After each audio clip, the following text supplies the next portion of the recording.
Donc voilà, donc comment définir les caractéristiques d'une personne à l'aide de l'astrologie?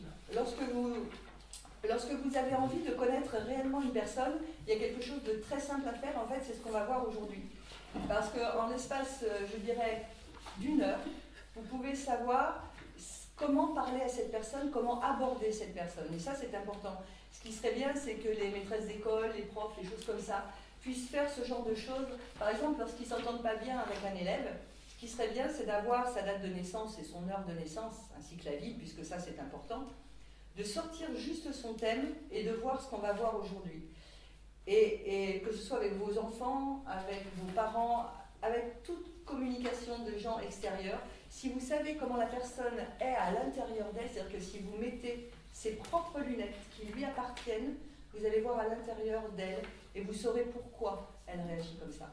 Et ça aide à pouvoir communiquer, parce que quelqu'un, par exemple, qui va manquer de terre, admettons, il ne va pas être dans le matériel, il va laisser tomber. Quelqu'un qui manque de terre, par exemple, ça va être quelqu'un qui peut être suicidaire s'il a des problèmes, parce qu'il n'est pas accroché à la terre. Il n'y a pas d'ancrage. Et s'il n'y a pas d'ancrage, il n'en a rien à fiche de la vie. Donc c'est quelqu'un auquel il faut faire attention de ne pas trop, de ne pas trop l'abîmer, parce qu'on ne sait jamais.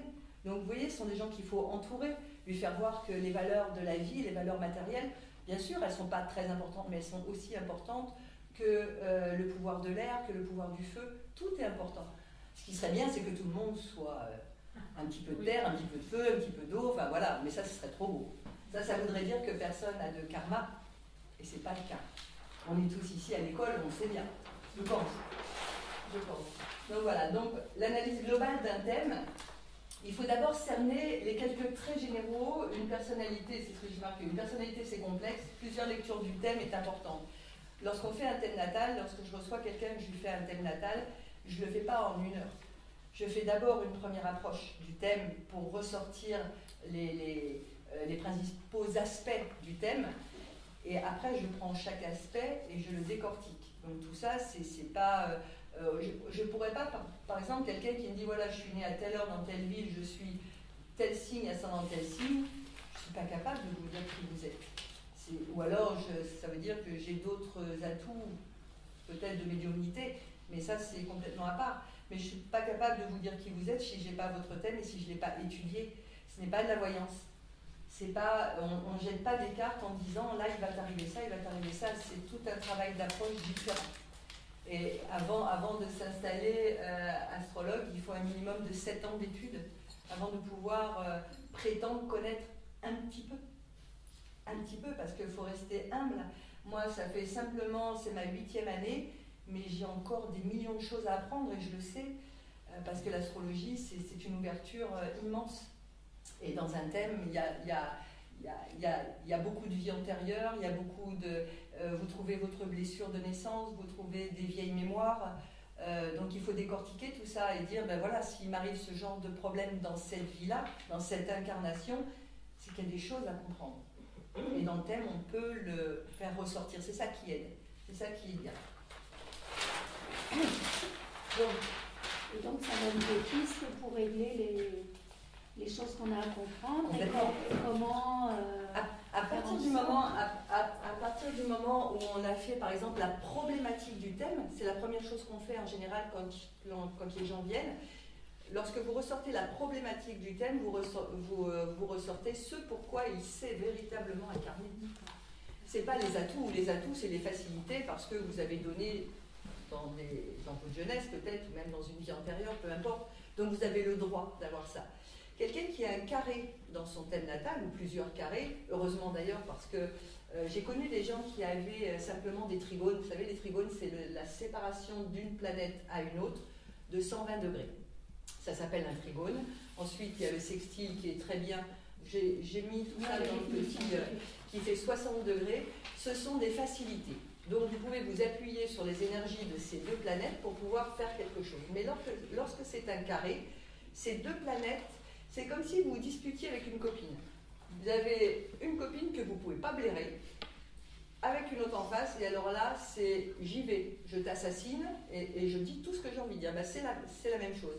2 planètes séparées de 90 degrés, Alors là, elles y vont, mais alors c'est moi la plus forte, non c'est moi, non c'est moi, mais qui est-ce qui prend là-dedans? C'est vous. C'est-à-dire que c'est à vous à gérer cette incapacité des deux planètes à pouvoir avancer. Donc effectivement, si c'est Saturne qui fait la tête à Jupiter, ça va être compliqué parce que Saturne, c'est le passé, c'est le temps, c'est la patience. Jupiter, c'est l'expansion, c'est tout, c'est la joie. Donc vous voyez bien que si ces deux planètes sont en carré, ce qu'on appelle un mauvais aspect, ça va être difficile à gérer. Eh bien, il faut quand même une dose de patience pour pouvoir le faire. Alors, on s'appuie toujours sur Saturne. Parce que Saturne, c'est la loi karmique. C'est-à-dire, là où votre Saturne se trouve, c'est l'endroit, la maison et le signe, détermine l'endroit à travailler tout au long de votre vie. Ce ne sera jamais fini. On ne dépasse jamais Saturne. Saturne, c'est du plomb. Saturne, alors moi je ne peux même pas vous cacher parce que moi Saturne je l'avais, enfin je l'ai toujours d'ailleurs, en maison 3, la maison de la communication, et dans le signe du Capricorne, donc la dureté, la froideur. Est-ce que vous imaginez ce qu'il faut travailler pour pouvoir se dire à un moment donné de sa vie, se remettre en cause et dire je suis trop dur, je n'ai pas de communication, je suis trop dur, j'arriverai jamais à avancer comme ça. Donc je suis bloquée, pourquoi? Donc je pouvais en vouloir à la terre entière. Oui, c'est lui, c'est toujours la faute des autres. Toujours. Mais pas du tout. Ce n'est que votre faute. Tout ce qui vous arrive, ce n'est que votre faute.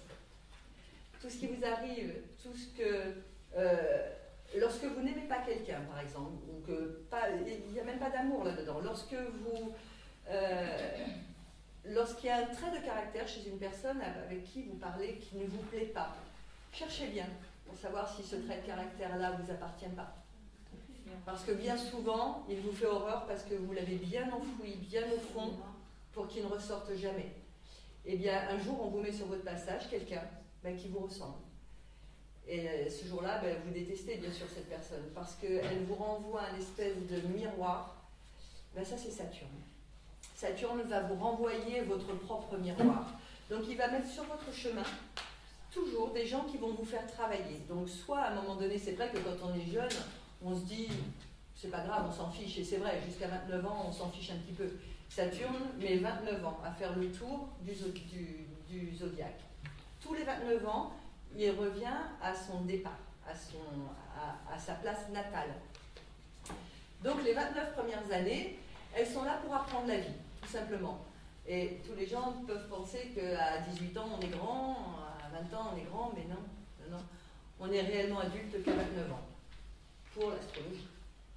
Après, vous pensez ce que vous avez le droit. Vous avez le droit de penser autre chose que moi, bien sûr. Mais en tout état de cause, on commence notre vraie vie à partir de 29 ans. Une fois que Saturne vous a mis sur votre chemin tout ce qui va se passer tout au long de votre vie. C'est-à-dire que vous avez votre thème natal, comme celui de Mandela. Saturne est à... Saturne, c'est le 5. Vous savez, c'est le truc qui est comme ça et comme ça. Saturne, il est en Lion. Oui, mais comme je ne sais pas s'ils connaissent les... Décidément, j'ai... Le sac où j'avais mes affaires, je suis très brouillon. Hein. Très brouillon. Il est là. Pas du tout. Il est là. Un peu quand même. Saturne, il ressemble à ça. D'ailleurs, il ne ressemble pas, c'est ça.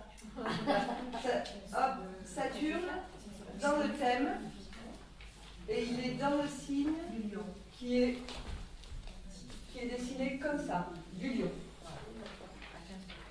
Saturne est en lion. Et en maison 9. Vous voyez? Il est là. Voilà, Saturne c'est celui-ci et il est dans le lion. Ça va pour tout le monde? Oui. Intéressant, hein? Alors pour lui, Mandela, Saturne en maison 9, la maison 9 correspond à tout ce qui est foi, déjà. Des idéologies également. Vous savez que Mandela s'est battu pour son idéologie. Mais il avait dans le signe du lion. Ça veut dire que dans une vie antérieure, c'était un monsieur riche. Monsieur Mandela. Voilà. Mais aujourd'hui, il est revenu avec des difficultés. C'est peut-être, on ne sait pas, parce que ça, ce ne sont que des hypothèses, qui s'était simplement mal servi de l'argent qu'il possédait. Donc Saturne, il est revenu se positionner dans la maison 9, donc avec une foi impressionnant pour tout le monde d'ailleurs, parce qu'on sait bien qu'il s'est battu tout au long de sa vie pour ses idées, ses propres idées, mais il n'a pas eu beaucoup de ronds, sauf à la fin de sa vie où il a été un petit peu mieux, mais c'est vrai qu'il a fait de la prison.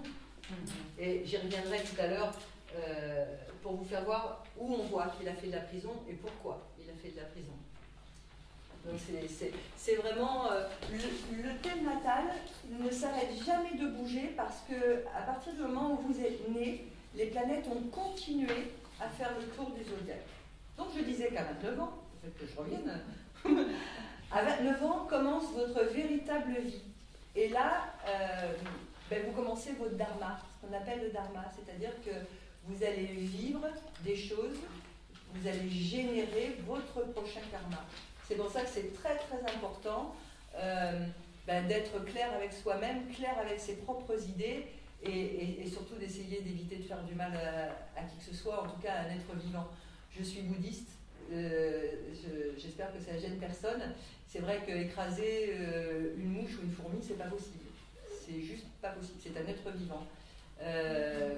C'est pareil quand on coupe un arbre, pour moi c'est compliqué à vivre, voilà. Mais après, voilà, parce que c'est vivant, ça a du sang et c'est important. Donc voilà, donc pour vous expliquer un petit peu sur quoi on se base, en fait on a 10 planètes. Les 10 planètes qui se décomposent comme ça. Vous avez 2 luminaires, qui est le soleil, évidemment, qui représente votre signe. Quand on dit je suis bélier, ça veut dire j'ai le soleil en bélier, en termes astrologiques. Tu vois bien? C'est bon? Ouais. Donc, le soleil représente dans votre thème vos désirs profonds. Ça, c'est très clair. Quelqu'un qui est né Balance, par exemple, quelqu'un qui est né Balance, son désir profond, c'est l'harmonie. C'est surtout pas de dispute. Et c'est pour ça qu'il y a une difficulté dans le signe de la Balance de trouver cet équilibre, puisque forcément on va lui mettre sur son chemin des gens qui ne sont pas franchement comme elle. Et pour lui faire voir qu'à un moment donné, il va falloir qu'elle prenne des positions.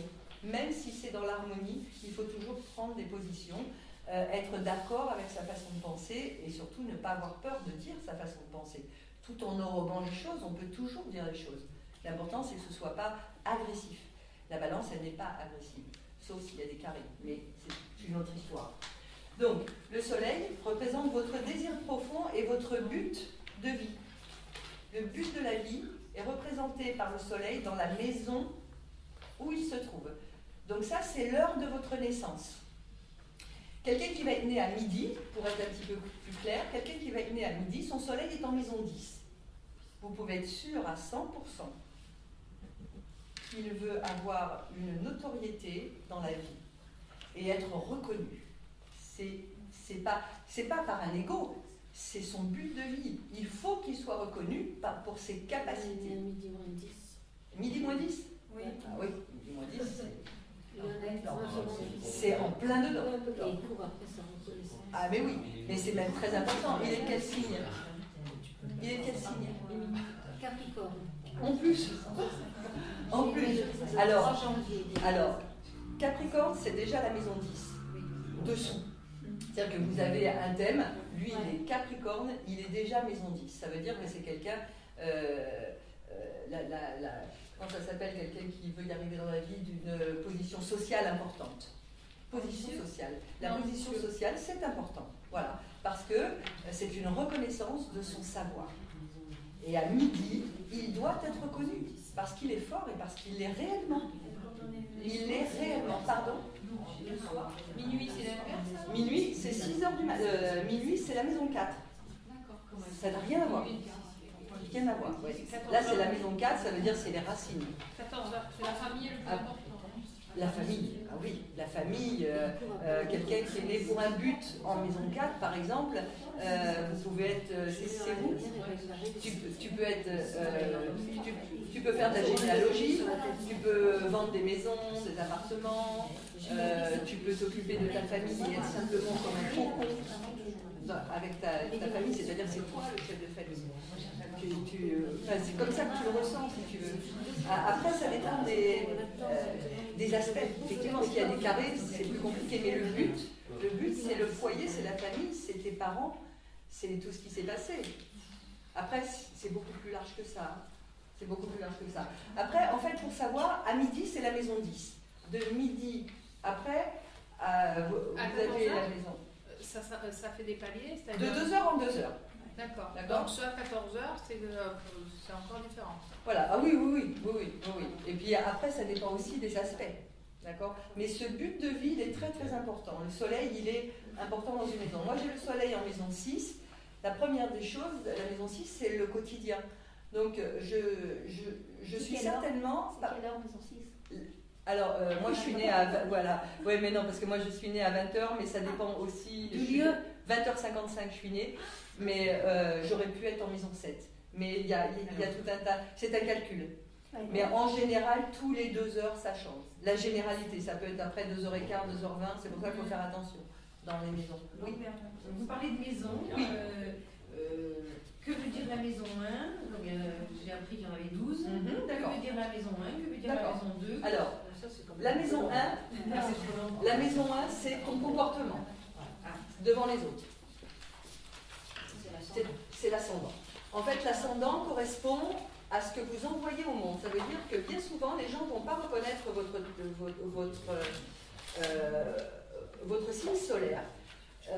Il va vous dire « Ah, mais tu ressembles à un taureau ». Et bien, c'est son ascendant. Ça veut dire que c'est l'image qu'il envoie à l'autre, c'est son ascendant. En aucun cas, ce sera son soleil. La maison 2... C'est l'ascendant. C'est l'ascendant. La maison 1, c'est l'ascendant. Là, pour Mandela, vous voyez, pour Mandela, ça se situe ici. Sagittaire. Donc Jupiter, donc la foi. Boum, encore une fois. Non seulement Saturne est en maison 9, hein, voilà. Et oui, c'est la foi aussi. Oui, mais en maison 8. Pas simple. Hein. Alors, le 2. C'est pas simple.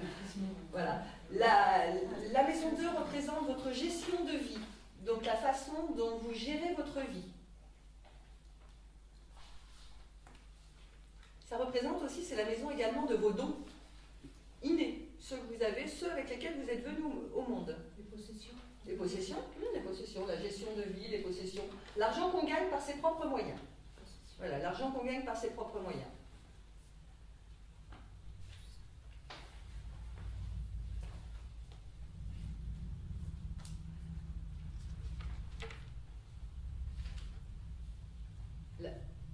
La maison 3, c'est la maison de la communication. C'est une très grande maison, la maison 3. Elle est très compliquée à expliquer parce qu'elle ouvre tellement de choses. Donc, maison de la communication. C'est la maison des frères et sœurs. La maison des petits déplacements. Des petites études.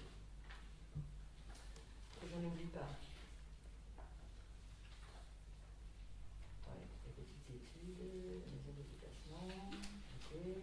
C'est la maison du facteur.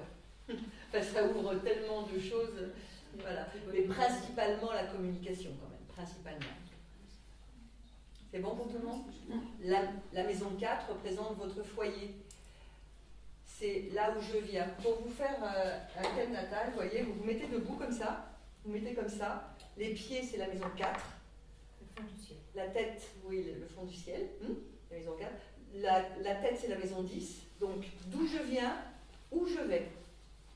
Ça, c'est l'ascendant. Je suis. Nous sommes. Et il faut équilibrer tout ça.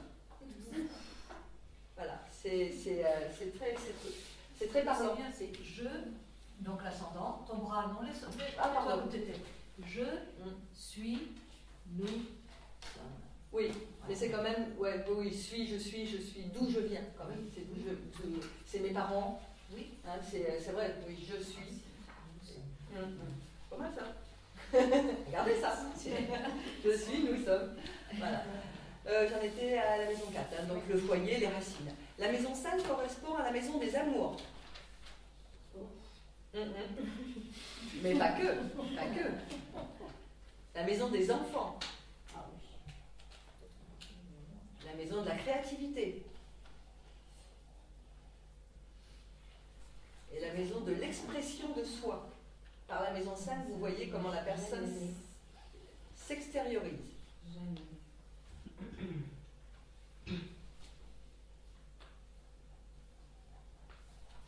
La maison du papa.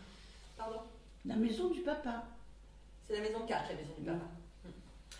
Donc la maison 5. La maison 6 représente votre quotidien de tous les jours. Et c'est également une maison de santé. Quand on a Saturne en maison 6, on a bien souvent dans sa vie plein de petits ennuis de santé. Les maisons 6 en vierge, on fait des infirmières, des médecins. Exactement. Exactement. Et la maison 12 en vierge, des infirmières. Vierge ascendant vierge. Ah bah oui. Ah oui, Ah oui, là, la Vierge, c'est la santé, c'est sûr. Et dans toute sa splendeur, le bien-être, ça peut être aussi les repas avec santé, enfin bon. Donc la maison 6, ça peut aller très très loin. Donc la maison 6, maison de santé et maison du quotidien. La maison 7, c'est la maison du couple, de l'association. Donc le couple mari et femme, ça peut être également l'association. Par exemple, si moi je m'associe avec un copain, une copine, c'est aussi la maison 7 que j'irai regarder. C'est la maison de la loi aussi, parce que ça correspond au signe de la balance. Donc les lois, c'est important. C'est bon pour tout le monde? Oui. La maison 8 représente la maison des transformations, la maison des crises. La fin de tout pour le début d'autre chose. C'est une fin qui peut être symbolique comme physique. La maison 8, c'est la maison de la mort. Mais ça peut être une mort symbolique, comme une mort physique, bien sûr. La régénérescence aussi. La régénérescence, tout à fait, puisqu'on revit, on renaît de ses cendres. C'est par la maison 8. C'est pour ça que j'ai dit tout à l'heure que le soleil en maison 8, c'était compliqué à vivre. En face du 2, qui est des possessions, il y a aussi l'argent des autres. L'argent des autres, l'argent des banques. Voilà. Tout à fait. Selon ce qu'on a fait en L'argent des banques. Si vous avez un emprunt à faire, c'est pas la maison 2 qu'on ira voir, c'est la maison 8 dans votre thème. Pour savoir quelle planète traverse cette maison. D'accord? Donc la maison 8, c'est l'argent des autres. Les héritages, puisqu'on parle de mort, forcément il y a des héritages. Donc tout ça, ça représente la maison 8.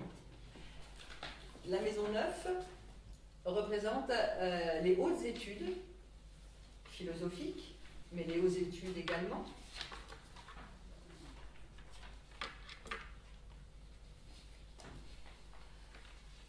Ça représente les voyages, ça représente l'étranger et les étrangers.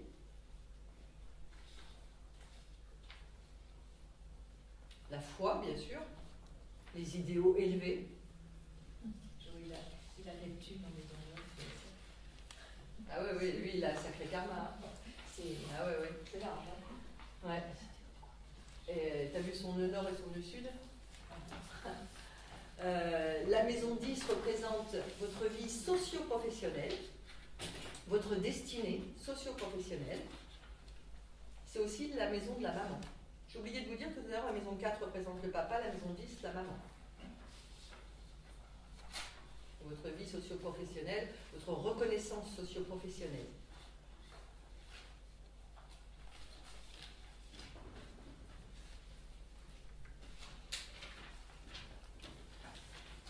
La maison 11 correspond au grand projet de votre vie, correspond aux amis, aux grandes associations, hein. Il y a aussi, ça correspond aussi à tout ce qui est CFDT, CGT, c'est des grands mouvements, des grands mouvements Voilà, en tout cas, c'est des grands projets. Bien souvent, c'est des grands projets et l'amitié. Ça, c'est sûr. Et la maison 12 représente le bilan de votre vie. Le bilan à faire. Et tous les 29 ans, notre cher Saturne passe évidemment dans la maison 12. Donc, il y a un bilan à faire. Et quand il est dans la maison 12, moi j'en sors et j'en suis contente, il y a un sacré bilan. C'est-à-dire que si les 29 ans se sont bien passés, si vous avez été à la hauteur de ce que vous deviez être, de ce que vous avez choisi en vous incarnant, ça passera en maison 12 sans problème. Si jamais il y a eu quelque chose, la Saturne ne vous rattrape pas. Hein. Alors lui, il ne fait pas de cadeau. Hein. Vous avez beau l'implorer, il ne vous fera pas de cadeau. Mais c'est pour comprendre. Pardon? C'est pour comprendre, oui, tout à fait. Tout à fait. C'est la maison des crises, c'est la maison aussi d'enfermement, des prisons. Pardon? Le 12, oui. La maison d'enfermement, donc les prisons, ça peut être les hôpitaux, ça peut être les monastères, enfin tout ça. C'est une maison d'enfermement où on ne peut pas sortir comme on veut. C'est la solitude aussi. La solitude, oui. Oui, ça représente la solitude. Ça correspond à l'ermite. Pardon? L'ermite. À l'ermite, oui. À la carte l'ermite. Oui, tout à fait. Oui. Et la maison 12, elle est très importante parce que c'est un moment de repli sur soi-même. Donc quand Saturne passe dans la maison 12, c'est un repli sur soi-même, c'est bien aussi. Donc voilà pour les maisons. Merci. Donc, je reviens au soleil qui est le désir et le but de vie. La lune représente votre émotionnel. Tout ce qui se passe en fait dans vos émotions est représenté par la lune. Ça fait que, admettons, dans un thème, lorsque vous avez un Saturne qui représente quand même le karma, qui est au carré de votre lune, vous imaginez les difficultés au niveau émotion que vous pouvez avoir. Et on va corser le tout, il y a tout ça dans le signe du Scorpion. Allez, comme ça fait un tout. C'est très très compliqué à gérer. Donc la lune, c'est vraiment tout ce qui est votre sensibilité, votre émotionnel, et représente aussi comment vous voyez votre maman, comment vous la percevez. Donc ce qui est intéressant de savoir, c'est si vous avez des enfants, c'est comment vos enfants vous perçoivent. Si vous faites le thème de votre enfant et que vous voyez par exemple que la lune, je ne sais pas moi, la lune n'est pas bien placée dans le thème, il faut qu'on se pose des questions. Est-ce que la lune, c'est l'ascendant? Non, pas du tout. La lune, c'est un luminaire. L'ascendant, c'est l'ascendant. Tu vois, là, sur le thème, pour te représenter, ça, c'est l'ascendant, et ça, c'est la lune. La lune fait partie des planètes. Même si c'est un luminaire, l'ascendant, c'est un point, si tu veux, fictif, voilà, qui est là. Voilà. Donc ça, c'est quand même deux planètes qui représentent non seulement vos désirs, mais votre émotionnel. Déjà, avec ces deux planètes-là, et l'ascendant, vous savez à peu près à qui vous avez affaire, déjà. Mais la lune, par exemple, nous, on prend le soleil comme signe, les Indiens, eux, ils prennent la lune. C'est-à-dire que si vous allez voir un Indien, il va vous dire, toi, tu es du signe du, mais lui, il va prendre la lune, il ne va pas prendre le soleil. Parce que le soleil, ce ne sont que des désirs matériels. Donc pour eux, ça ne les intéresse pas. D'accord? Tu confirmes? Je savais pas. Tu savais pas? Oui. Tu m'apprends quelque chose. Oui, les Indiens en fait ne prennent pas le soleil parce que le soleil représente simplement un désir. Et que pour les Indiens, on ne vit pas avec le désir, on vit avec l'émotion. Et tout doit partir des émotions. Donc si tu vois un Indien, il te donnera ton signe lunaire, pas ton signe solaire. Et c'est avec ça qu'il travaille. Voilà. Mais nous, on est ici en Occident, on va travailler avec le soleil, avec ce qu'on a. Donc ces deux luminaires représentent vos désirs et vos émotions. Ensuite, vous avez trois planètes dites rapides qui ressemblent à ça. Ça, c'est Mercure. Mercure va vous donner un indice sur votre façon de penser. Quelle est ma façon de penser? En fait, un exemple, Mercure en signe du Bélier, Mercure, la planète Mercure qui est la planète de l'intellect, va prendre les énergies du Bélier pour pouvoir vivre. Donc il va être actif. Ça va être une énergie, parce que le Bélier c'est quelqu'un qui est actif, c'est quelqu'un qui va trop vite quelquefois, qui va très vite en tout cas, qui prend des décisions. Donc avoir un Mercure dans le signe du Bélier, c'est une signification que la personne comprend très vite ce qu'on attend d'elle. D'accord? Ça c'est Vénus. Vénus c'est votre façon d'aimer. la façon dont vous aimez. Donc vous pouvez très bien, aimer comme un taureau, par exemple.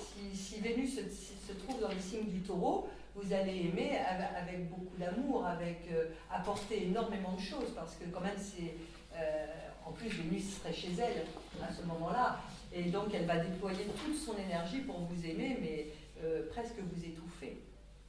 Donc il faut faire attention au trop et pas assez, d'accord?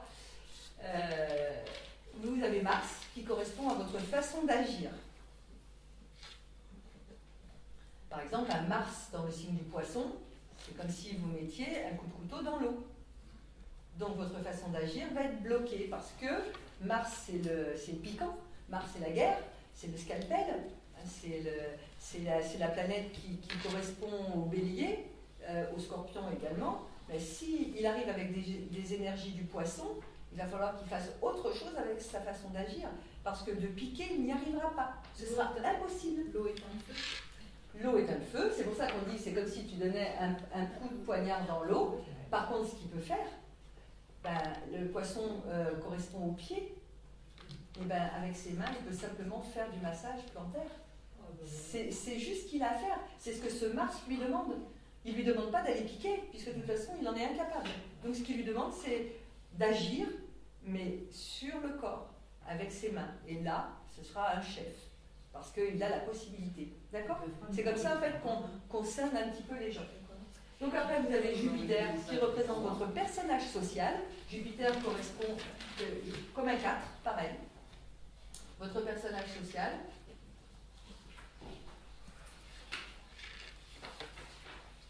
Et Saturne qui correspond à votre karma. Et ce que vous êtes obligé de faire. Obligé. Je pèse mes mots réellement. Réellement. Parce que si vous ne faites pas ce que Saturne vous demande, c'est la santé. En fait, Saturne vous propose, que ce soit Saturne, Uranus, Neptune ou Pluton, ce seront toujours des propositions. C'est-à-dire que vous avez... j'appelle ça des rendez-vous. On vous donne des rendez-vous à un moment donné, qui sont plus ou moins simples à faire, mais soit vous décidez par votre libre arbitre d'aller au rendez-vous et de parfaire, par exemple, un trait de caractère qui n'est pas forcément adapté à ce monde actuel, soit vous y allez, mais votre libre arbitre, s'il décide de ne pas y aller, vous n'y allez pas. Eh bien, Saturne, il s'en fiche, lui. Vous n'y êtes pas allé, mais c'est pas grave. On va vous péter une cheville, vous allez tomber, vous allez vous briser les genoux. Ah, c'est ça. C'est ça. Lui, de toute façon, il ne fera pas de cadeau. Il vous apprend à vivre. C'est qui a dit qui? C'est pas une punition. C'est qui Saturne? C'est Saturne. C'est le 5. C'est des maladies graves aussi? Oui, ça peut être des des maladies. cancers, tout ça. Ça peut être. C'est Vraiment, Pluton, un on veut cancer. savoir quelque chose. C'est Pluton, cancer. C'est Pluton le C'est cancer? Pluton, cancer, oui. Mais avec Saturne, ils se tiennent bien la main, ces deux-là.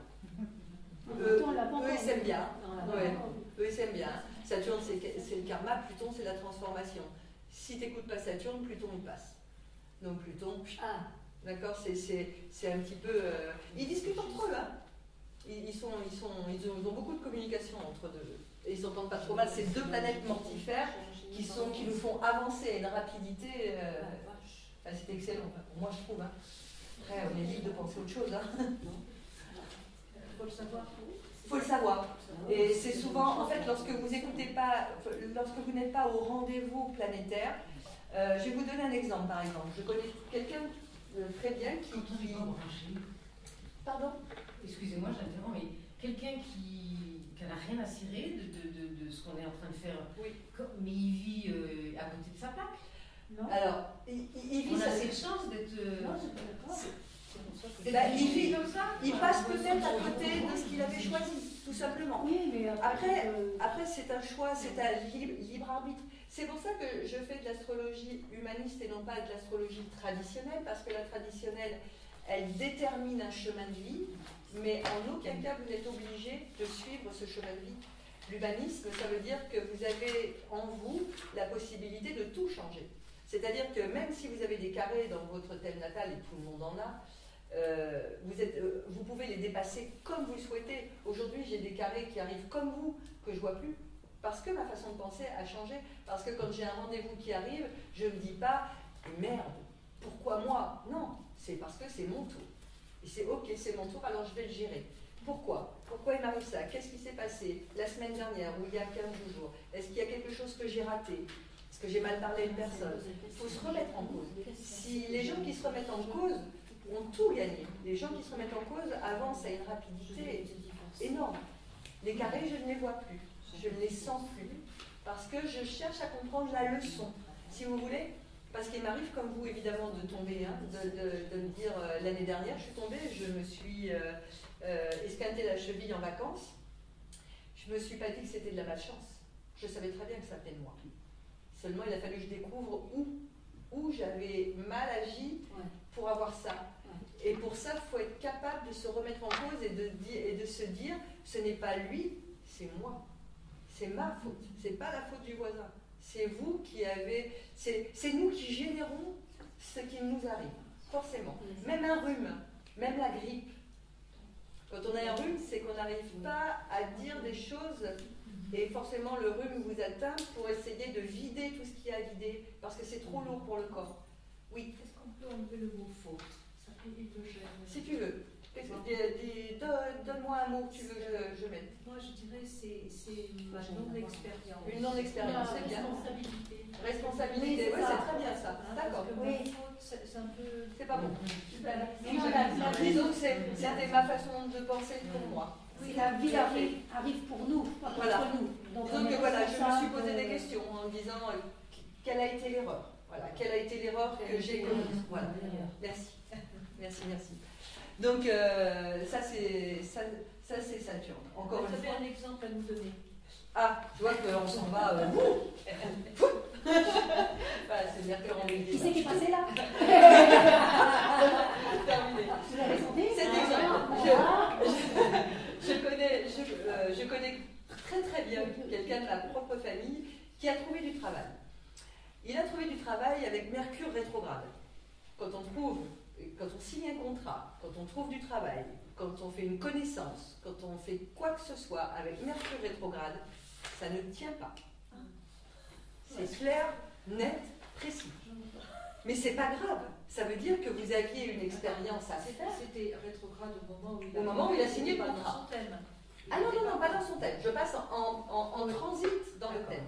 Parce que Mercure est rétrograde 4 fois par an.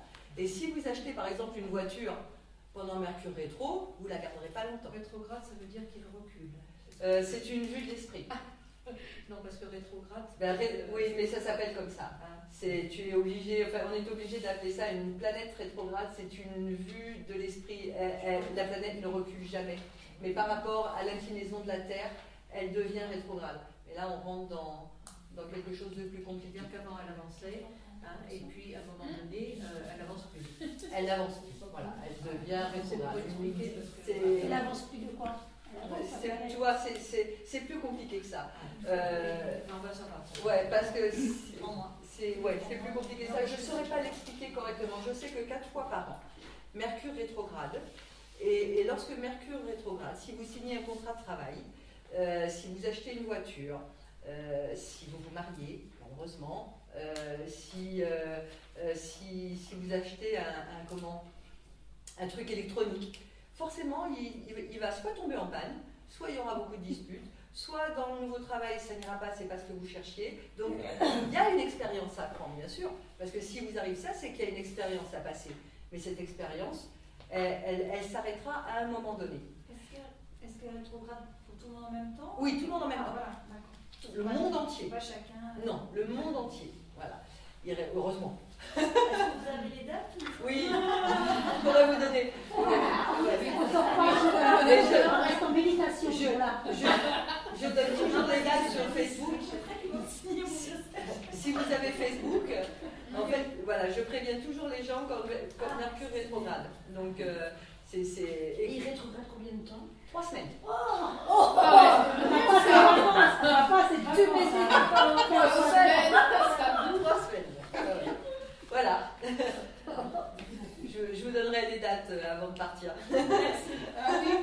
Donc voilà, donc il a trouvé du travail pendant Mercure rétro. Donc quand j'ai su qu'il avait trouvé du travail, je me suis dit, bon ben, ça tiendra tant que ça tiendra. Et ça faisait un petit moment qu'il était au chômage, donc je lui ai pas dit.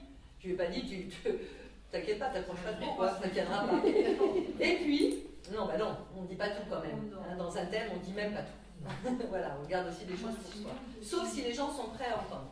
Ça veut dire s'ils sont évolués, je ne parle pas d'une évolution intellectuelle, hein, s'ils sont évolués spirituellement. Là, ils peuvent entendre parce qu'il y a des choses qui passent. Donc voilà, il va au travail. Et puis, bizarrement, premier accident de travail au bout de 3 semaines. Tiens, pas étonné, hein. Premier accident de travail, ok. Petit l'accident de travail. Bon, arrêt quand même d'une semaine. Des boules, pour quelqu'un qui vient de signer un contrat, ça la fout mal. Il revient. 3 mois après, hop, tombe en panne en allant au travail. Il faut toujours se poser la question. Où j'allais? Qu'est-ce que je fais? Ok, en allant au travail, tu es tombé en panne, il a fallu donc que tu ailles réparer, tu es donc arrivé en retard au boulot, donc problème au boulot. Ok, 3 mois après, accident de travail, mais crescendo. C'est-à-dire que là, ça commençait à attaquer les mains. Pour moi, c'était clair. Et je lui disais, essaye de changer de travail, essaye de chercher autre chose. Non, mais je suis bien ici. Oui, tu es bien ici, mais tu as beaucoup d'arrêts de travail, tu as beaucoup d'accidents de travail. Il n'y a pas quelque chose qui te... Si, mais quand même, je suis bien ici. Ok. Moi, je craignais quand même l'accident plus grave. C'est ça le problème. C'est qu'après, si on ne comprend pas, c'est crescendo. Tu ne veux pas comprendre, mais tu vas voir, on va t'arrêter pour de bon. Et ça a continué comme ça. Et à un moment donné, en fait, au bout de 4 ou 5 accidents de travail, il a enfin voulu chercher quelque chose parce qu'il a enfin compris que c'était pas sa place. Il prenait simplement la place de quelqu'un d'autre. C'est pas qu'il était mal dans cette place-là, mais c'était pas la sienne. Il n'était pas, elle n'était pas pour lui. Et donc, depuis, tout va bien. Donc voilà, c'est ça. Les rendez-vous, c'est ça. Si vous arrive toujours quelque chose, par exemple, vous allez au boulot, et à chaque fois que vous allez au boulot, il y a quelque chose qui vous empêche d'arriver à l'heure, ou quelque chose qui se passe dans votre travail, juste se poser des questions. Pourquoi ça se passe à cet endroit-là? Pourquoi? Après, soit vous avez une réponse, soit vous ne l'avez pas. Mais je pense que vous êtes tous ici intelligents pour comprendre que vous la trouverez. Intelligent, évolué. Sinon, on téléphone à Michel. Je peux dire juste une petite phrase. Oui. En fait, avant que je rencontre France et que je fasse du Reiki, Oui. dans l'espace de un mois et demi, je faisais que trébucher. Il arrivait quelqu'un qui me mettait les mains, je disais, mais qu'est-ce que vous faites? Je fais du Reiki. J'allais là, je faisais un truc crack, on me mettait les mains, je fais du Reiki, Et j'ai eu une réflexion, je me suis dit, mais si je ne vais pas voir ce que c'est le Reiki, ils vont me tuer. C'est ça, c'est exactement ça. Après une coïncidence, j'ai trouvé une carte de France dans un magasin bio. Tiens. Tout ça arrêté. Et ouais, mais c'est ça. C'est parce que tu avais un rendez-vous avec France. Voilà. Et que l'univers, quelque part, t'a envoyé tout un tas de... Mais tu aurais pu passer outre. Tu aurais très bien pu ne pas entendre ce que l'univers voulait te dire, et tu serais passé à côté. Oh oui, mais ça allait en crescendo. Oui. Fais du Reiki. Je suis allée dans un séminaire de 7000 personnes à Londres il y a quelques semaines. Les personnes que j'ai rencontrées, elles faisaient toutes du Reiki. Donc c'est vraiment, voilà, c'est aussi mon chemin. Si je ne voulais pas comprendre que mon chemin c'est le Reiki, au moins là, la vie elle me l'a dit. Des gens qui étaient à côté de chez moi ou qui étaient d'ailleurs, d'Amsterdam, c'est délirant. Mais c'est délirant quand on regarde ce qui se passe tous les jours, lorsqu'on regarde ce que la vie nous apporte tous les jours, toutes les petites, tous les petits signes, moi j'appelle ça des cadeaux, c'est des cadeaux de la vie. À chaque fois que vous percevez un signe, c'est chouette, merci quoi. C'est merci parce que je l'ai vu. Je me rappelle, je suis allée au travail, je travaille à mi-temps chez Noroto, donc parce qu'on a besoin de manger, hein, comme tout le monde. Voilà. Et c'est sûr. Vous de planète, ça c'est vivant, je nourris moi. Pas assez. Pas assez, puis moi je mange beaucoup. Nous aussi. Donc voilà. Et j'étais en voiture, et à un moment donné, je sens quelque chose dans ma voiture. Je suis sûre qu'il y a quelqu'un avec moi. Et je ressentais, mais comme un ange. Pour moi, c'était un ange. Et je lui dis, j'étais toute seule, hein, et je lui dis, écoute, si tu es mon ange pour la journée, alors fais-moi signe. je reconnaîtrai le signe. Je m'arrête au feu. Il y avait un type qui était en train de coller une affiche et il ne me colle pas un ange. Oh. Et là j'ai dit, ça m'a. Mais de partout. Des frissons. Oui. Oh là là. Et j'ai dit merci. Voilà, parce que alors là, j'avais une chance sur combien? Une chance sur combien pour que ça se passe, que le feu soit au rouge, que je m'arrête et que le mec il soit en train de coller son affiche. C'était absolument géant. Ouais. Et c'est vrai que des petits signes comme ça, c'est bon quoi. C'est bon, ouais. Ça peut être que des anges près de nous. Ah oui. Si, ah si, tout un tas de choses.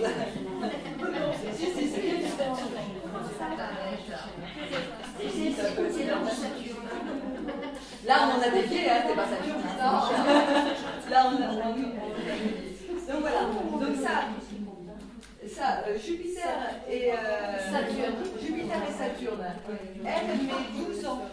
Jupiter met 12 ans à faire le tour du zodiaque. Donc elle revient à sa place de naissance tous les 12 ans. Donc tous les 12 ans, il y a quelque chose d'important qui se passe, puisqu'il reprend sa place de naissance. Et donc ce qu'il y a de bien, c'est de se souvenir qu'est-ce qui s'est passé il y a 12 ans. Parce que la même chose va se passer. Et en général, ouais. Alors, pas dans le même contexte, mais quelque chose qui s'est déjà passé. Puisque la vie est une répétition, la vie est un bégaiement. Donc forcément, tout revient, tout le temps, jusqu'à temps que ce soit réglé. Et Saturne, lui, tous les 29 ans, donc il met 29 ans à faire le tour du zodiaque. Et tous les 29 ans aussi, il se passe quelque chose. Ah oui. Ah oui.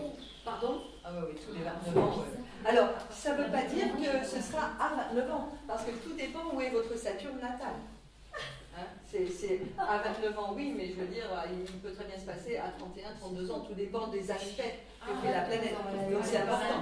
Mais quand même, 29 ans, il y a un petit quelque chose. Il y a un petit coucou il y a un petit truc qui vous dit coucou, c'est moi Saturne, t'as bien compris ça? Je viens de te le rappeler. Super. Merci. Voilà. Et on lui dit merci, surtout. Soyez polis avec Saturne. Hein. Il n'est pas gentil. Autrement, il n'est pas gentil avec vous. Voilà. Mais moi, j'adore Saturne parce que c'est la structure. Oui, mais si tu veux, tu sais, avant d'apprécier Saturne, il m'a fallu du temps quand même parce que avant que j'accepte que c'était quelqu'un de bien, que c'était quelque chose qui me faisait du bien, j'en voulais pas. J'en voulais pas. C'était difficile à gérer quand même. Hein. Quand tu le sais, tu vis avec, ouais. Voilà. Après, vous avez Uranus. Uranus, vous voyez, elle est comme une antenne de télévision. Uranus représente dans votre thème l'événementiel, quelque chose non, c'est Pluton, la transformation. La reprogrammation. Une reprogrammation plutôt. Oui. Parce que Neptune, c'est la dissolution, Uranus, la reprogrammation, et Pluton, la transformation. Ça, ce sont des planètes générationnelles. Qu'est-ce que c'est? Uranus. La reprogrammation. La reprogrammation. Comme une deuxième chance. Comment t'as dit? C'est générationnel. Oui, parce que c'est des planètes longues. Ce sont des planètes lourdes. On appelle planètes lourdes des planètes qui mettent longtemps à faire le tour du zodiaque pour vous donner. Combien de temps? Elle, 82 ans, je ne voudrais pas dire de bêtises, 82, 162 et. Attends. Voilà, souvent, le 84, oui. Ouais. Je voudrais pas dire de bêtises. J'ai appris 84. Il a 42 ans. Oui. C'est 84, 162 et je ne sais plus Pluton. Pluton, c'est énorme. Pluton, il reste 20 ans dans un signe, donc c'est. Je n'ai pas encore vu. il passe qu'une fois, Pluton. J'y passe pas deux fois. Ah ouais, Pluton, il y a une chance. Une chance. Voilà. Il y a Uranus qui est là, Neptune qui est là, qui représente l'idéal. L'idéal, mais aussi l'illusion. Parce que quand Neptune, par exemple, si Neptune vous fait de natal un carré à la Lune, par exemple, il faudra toujours se méfier de la toxicomanie, de la boisson, des choses qui sont de l'ordre de l'illusion. Qui est Uranus? Ça, c'est Non, important. Neptune, ouais. Ça ne veut pas dire que tous ceux qui ont Neptune carré lune seront des alcoolos, c'est pas ce que je veux dire. Je veux dire simplement qu'il y a une prédominance pour faire des excès. Voilà, pour faire des excès de ce côté-là. Ça ne veut pas dire non plus que la personne se lâchera. Hein. Faut pas... Non, parce qu'il y a d'autres aspects. Il y a d'autres aspects qui peuvent, voilà.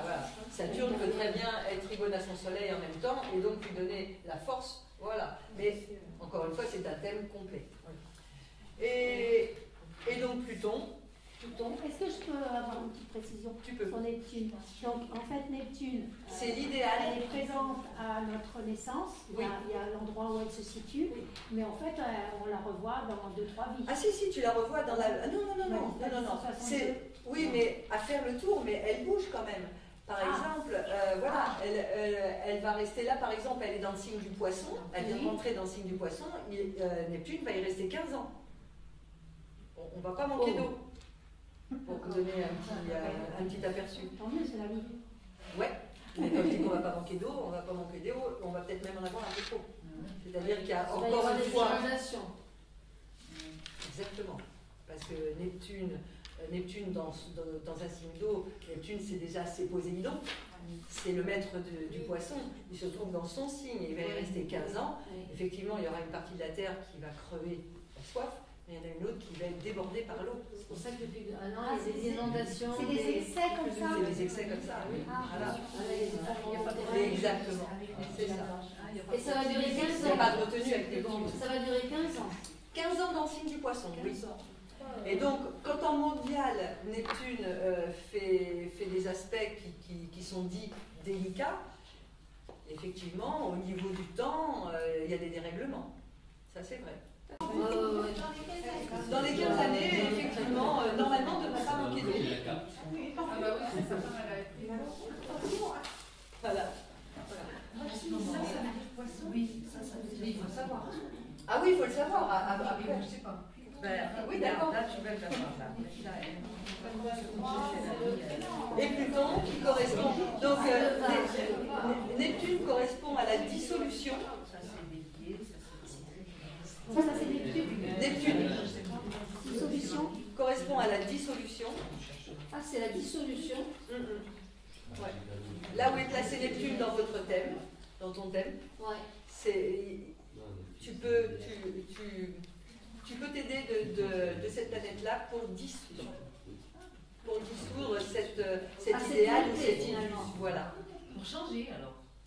Oui, pour aider à se transformer. De toute façon, on est là pour se transformer. De toute façon. Quoi qu'on fasse. Et Pluton, qui est la dernière, c'est la planète de la transformation. Alors aujourd'hui, les astrologues ne l'appellent plus planète parce qu'elle a été dégradée. Hein, mais moi je l'appelle toujours planète parce qu'elle a tellement d'influence. Parce qu'elle est trop petite pour s'appeler planète. Elle est trop loin, trop petite. Mais quand je vois ce qu'elle fait dans un thème, c'est juste hallucinant. Moi, C'est elle qui est Syros. elle est toute petite, hein. Plutôt tout petit. Mais c'est Jupiter la plus grosse planète. Non, Ross, qui sanctionne. Qui balaye. Qui balaye. Ça, c'est elle. Pluton et Saturne. Voilà. Ouais, c'est les deux là. C'est les deux. C'est les deux planètes les plus fortes du système solaire. Ouais. Voilà. Saturne, c'est la restructuration de l'être. Oui. Pluton, c'est la transformation de l'être. Donc si on n'a pas compris la leçon avec Saturne, Pluton à l'intérieur. On peut le voir comme ça. Oui, mais alors plus radicalement. Mais c'est radical. Et donc Pourquoi Saturne, c'est radical quand même. Hein. c'est le signe des maladies graves. Oui, bien souvent, c'est du cancer. D'ailleurs, le cancer est représenté par Pluton. De toute façon. Et quand Saturne fait un carré à Pluton en transit, hein, effectivement, et qu'on a mal quelque part, il vaut mieux aller chez le médecin. Parce que c'est pas forcé qu'il y ait un cancer, mais quand même, il faut se prendre en main. Et ça, on voit au thème de naissance. Ah oui, dans le thème de naissance, ça. On sait si on... S'il y a des, s'il y a des, comment ça s'appelle, des difficultés ou ou un terrain propice. Un terrain propice, oui, bien sûr. Si tu as un Saturne carré Pluton de naissance, il faut prendre sa santé en main. Oui. Oui, oui. S'il est en maison 6, et en maison 12 et 8 alors. Ah oui. C'est en maison 8, c'est plus compliqué quand même. C'est quand même. Donc voilà. Voilà de quoi on se sert en fait pour une personnalité.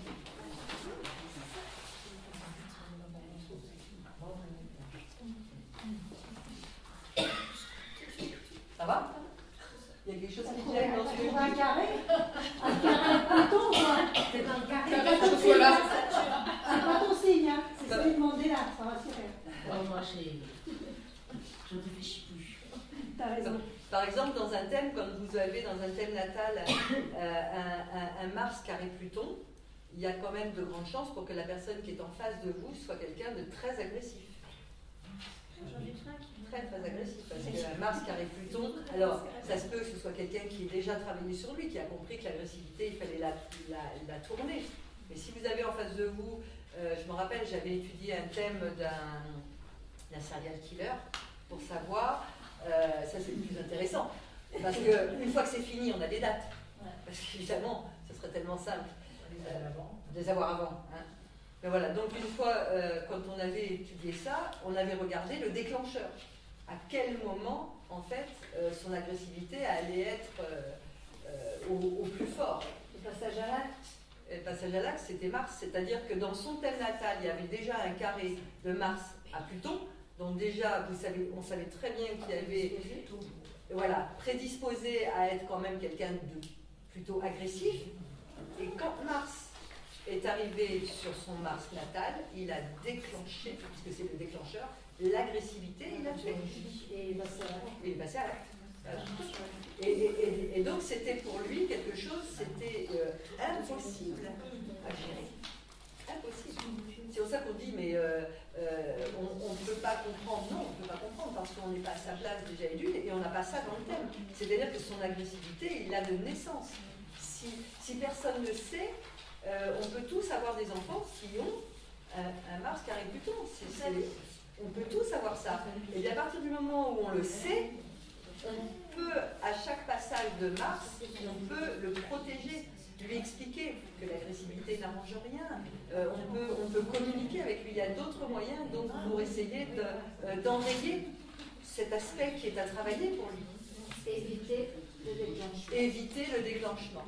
Je ne sais pas si vous avez étudié les thèmes sur la folie, ou qu'est-ce qui déclenche ça Pardon. Sur la folie, quelqu'un qui... La folie, c'est Neptune.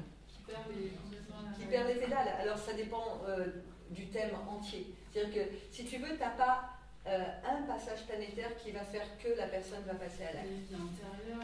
Oui, ça c'est sûr. Mais au moment où la personne passe à l'acte, il n'y a pas qu'un seul déclencheur. Il y en a beaucoup. C'est un tas d'aspects qui s'imbriquent les uns sur les autres et qui font que la personne... mais la folie, c'est Neptune. Neptune carré soleil, par exemple. Alors, c'est peut-être pas la folie, ça peut être autre chose, mais en tout cas, il y a une prédisposition pour qu'il y ait quelque chose comme ça. Fait délirant. Avec le soleil et Neptune. Ouais, c'est vrai, aussi. Donc voilà. Après, vous avez des éléments secondaires, mais qui, moi, m'intéressent énormément. C'est pour ça que je les ai mis d'ailleurs. Je me suis dit, tant pis, si ça ne les intéresse pas, je passerai. Voilà. Donc ça s'appelle le nœud nord. Le nœud nord, autant votre soleil correspond au but de votre vie, autant le nœud nord correspond à votre mission, celle que vous avez choisie, avant de vous incarner. Ah, c'est ça que je veux savoir. C'est les vies antérieures. C'est pour ça que j'en parle, parce que j'adore ça. Voilà. Le but de vie, c'est le soleil, d'accord? Mais la mission que vous vous êtes attribuée avant de vous incarner et que vous êtes... C'est par ça. C'est par le nœud nord qu'elle vous est donnée. Excuse-moi, j'entends pas. Pardon. Le Nord, c'est quoi? Le nœud nord, c'est la mission Avant de Attribué avant la attribuée naissance. avant la naissance. Pardon. Et comment on peut savoir quelle est ma mission? Ah ben, on fait un thème natal. J'arrive, on prend En faisant un thème natal. Mais à tout âge, on peut découvrir la mission. Et bien souvent, on est dedans, sans le savoir. Sans savoir, parce que moi ça va, je connais, je sais, mais avant de le faire, je ne savais pas que j'y étais. Et bien sans le savoir, vous êtes dans votre mission. Enfin, en Et tout cas, pourquoi vous êtes des sur fois le il y a chemin. le doute tout de même? Pardon? Pourquoi parfois il y a le doute tout de même? Le doute Même si on est dans la mission. Oh, mais vous êtes humain. Pourquoi tu veux avoir un doute? Oh, mais- Si tu n'as pas d'obstacle sur ton chemin, Non, mais pour moi, tu es sur mon chemin. Si tu as des obstacles, c'est qu'il y a quelque chose qui ne va pas. Ça, c'est comme ça que tu peux savoir. Il y en a, il n'est pas encore dans sa mission. En fait, lorsque tu avances dans la vie, bon courage. Bon, je m'occupe quand même. Donc ça s'appelle le nœud nord. Donc c'est la mission de vie. Ça, c'est la jarre à l'envers. C'est ce que vous étiez dans une vie antérieure. Alors comment tu Tu l'appelles vois pas? Non, c'est pas ça. Comment que ça, je connais pas trop, alors ça m'intéresse. Le premier, c'est quoi? Le premier, c'est le nœud nord. C'est le nœud nord. Ça s'écrit Un nœud. Un nœud et nord. Le nord, le sud, l'est. Alors, il y a des astrologues qui l'appellent la tête du dragon. Moi, j'appelle ça le nœud nord. J'aime bien la tête du dragon, moi. Ouais, c'est plutôt inquiétant. Ouais. Et ça s'appelle le nœud sud. Ah, ça, c'est le nœud sud. Tout à fait. C'est de là où je viens. De C'est là d'où je viens? d'où je viens. Qu'est-ce que j'ai fait avant? Ça vous donne des informations sur le karma. Donc, dans cette jarre, là, qui est comme ça, il y a la moitié à prendre et la moitié à jeter. C'est juste à savoir laquelle moitié. C'est pas donné à tout le monde. C'est par les aspects. Faut pas se louper, hein. Oui, si tu te loupes une fois, tu recommences. Hein. Oui. Parce que de toute façon, on a toute la vie. Hein. On a toute la vie, du début à la fin. Hein. On peut déconner beaucoup. Après, je vous ai mis, vous voyez, je vous ai fait ça, les nœuds lunaires. Je vous ai donné les nœuds lunaires, vous voyez. Voilà. Ah oui, c'est son. Tu as la tête du dragon, tu vois, le marqué. Voilà. D'accord? Donc c'est une action jupitérienne. Hein, donc C'est bien de le marquer dessus parce qu'on fixe Ouais. les choses. L'autre, c'est la clé. Exactement. Pas tromper. C'est une influence saturnienne, donc vous voyez que c'est une influence. Le nœud sud, c'est une influence saturnienne, donc d'une vie antérieure. Donc dans la maison dans laquelle il est, positionné dans votre thème natal, et le signe dans lequel il est, vous donne un tas d'informations. Avec les aspects qu'il fait avec vos planètes. D'accord ?